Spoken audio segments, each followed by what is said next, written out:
they want to make us, for new restaurant construction, use electric stoves. So let me explain it to you. Oppose it on the basis that it replaces the free will of the individual with the desires of the state. He's going to be traumatized because you put that mask on him and you don't let him breathe freely. You should choose what goes on your child's face and in your child's body. This is rape. Yeah, this is rape. They're trying to rape our children with this poison. It has long been a motto of the mainstream left that the personal is political. Adopted most prominently by the feminist movements of the 1960s and 70s, this rallying cry resonated with the very real and material concerns of women, a group whose personal lives were and yet remain determined to a great extent by processes from which they had traditionally been excluded. The idea was that because women's everyday lives were formed in and shaped by these processes, things we would normally see as strictly personal matters, homemaking, choosing a career, or opening personal checking accounts, are in fact matters of political concern. But there is another sense in which this slogan is more at home on the American right, whether we're talking about the neoliberal wokist center-right handily represented by the Democratic establishment, or the unabashedly far-right politics practiced by the GOP and American conservatives more broadly. The sense I'm gesturing towards here can perhaps be glimpsed by inverting the formula. The political is the personal. Whereas the original motto conveys the realization that matters once characterized as private were in fact delimited and determined, if not defined outright, by politics, its inversion is meant to capture the sentiment that politics properly practiced consists of codifying beliefs traditionally seen as personal and private and forcing those beliefs on the general population. In the American context, this inversion is observed most prominently in what appears to be the most fundamental axiom of the new right, that the state exists first and foremost to protect and promote the private sensibilities of church moms, fancy lads, easily spooked sundowners, angry suburban dads who inexplicably drive pickup trucks, and lumpen proletarian shitlords. Step back for a second and reflect on some of the central priorities of the broader American left. Universal health care, expansion of reproductive rights, reduction of wealth inequality, racial justice. All of these goals would, if achieved, lengthen and improve people's lives in measurable and material ways. Now let's look at some of the priorities of the American far right. Rolling back LGBTQ rights, fighting wokeness and cancel culture, and enshrining white Christian privilege in law. Even on the most charitable reading, it is difficult to identify a way in which any of these priorities would materially benefit, well, anyone. None of the policies they'd enact to further these priorities would satisfy the basic needs of Americans, not even indirectly. In point of fact, members of both our far-right party and our neoliberal party regularly dismiss policies intended to meet basic needs as handouts that leave its recipients rich in income, but poor in spirit, rapacious in temperament, and malicious in intent. Shut up, you old pig! Thus, it is no surprise that the right-wing political establishment pursues a post-materialist politics that is readily on display every weeknight on Fox News. It was only weeks ago when Tucker Carlson donned his usual mock concern to cry about anarcho-tyranny, a characteristically menacing term taken directly from a relatively obscure 1993 speech delivered by paleo-con-turned-white nationalist Samuel T. Francis. In this speech, Francis defined anarcho-tyranny as a state of affairs wherein the oppressive power of the state is used against people he likes, but not the ones he doesn't like. What tyrannical actions pushed Francis to coin this term? Seatbelt laws. Though many have since forgotten about it, this instrument of oppression takes up its own wing in a rogues gallery of reactionary bogeymen, next to low-flow toilets, fluorescent lighting, and yes, electric stoves. These are what passed for pressing issues among the National Review set. The distractionist politics of the right takes place within a political framework that is wholly symbolic. If politics is a meal, Then the right sits perpetually hunched over the serving tray, exploding itself with garnish like some swollen, sedentary Sisyphus, while the rest of us crawl around on the floor, grasping at crumbs that never fall.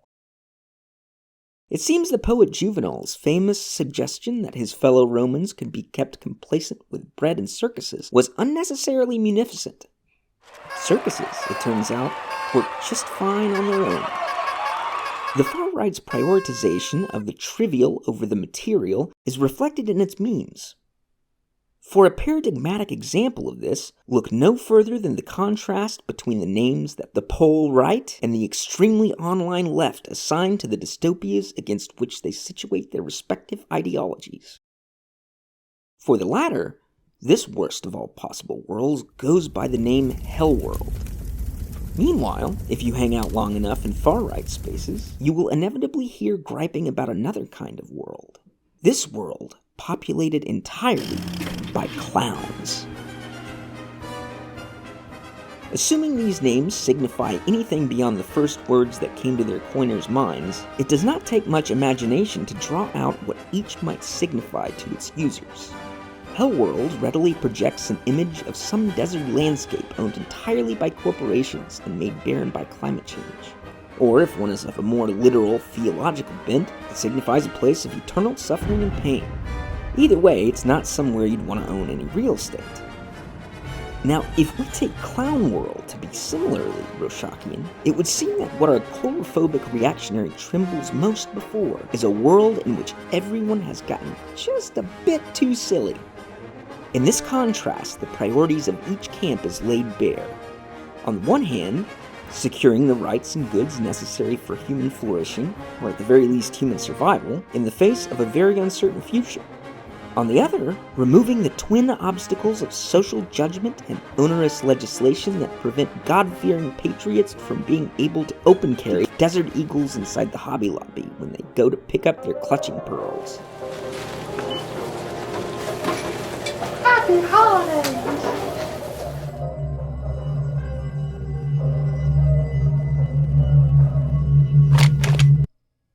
Now sure, there are certainly symbolic issues on which centrist neoliberals waste valuable political capital. From increasing the visibility of oppressed minorities while doing fuck all to materially improve their lives, to similarly performative pronounery. The difference is that the far right has only these kinds of issues. Or at least that's what they'd like the public to believe. Because if there's one thing you can get a Marxist and an oligarch to agree on, it's the proposition that all politics springs from material class concerns. The Marxist knows this because they've read Capital. The oligarch knows this because they have capital. But oligarchs have a problem. By definition, they do not and cannot make up the majority.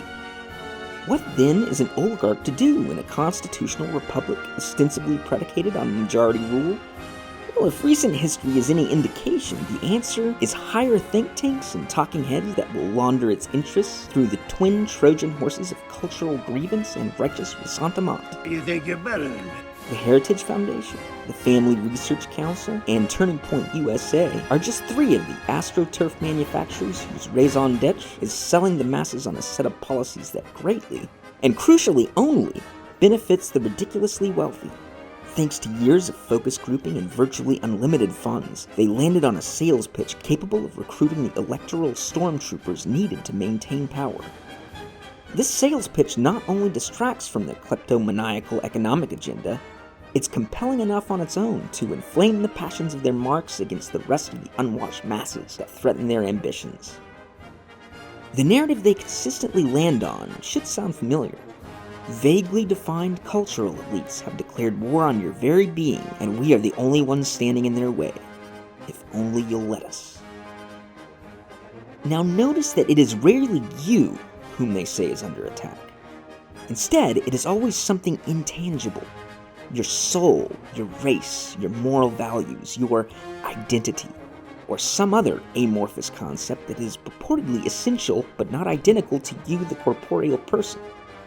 Framing it in these abstract terms lends the struggle a sense of metaphysical significance that's absent from mere flesh and blood quarrels. Even better, abstract threats are nigh eternal. They last as long as they make sense within a culture's conceptual framework, and that can be a very long time indeed.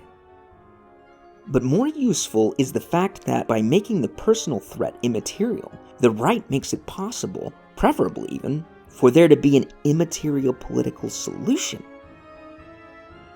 The advantage of an immaterial political solution is that, unlike material ones, they don't hit any capitalists in the pocketbook. This is why you see the right reframing even the most physical of threats, like school shootings, as immaterial spiritual ones.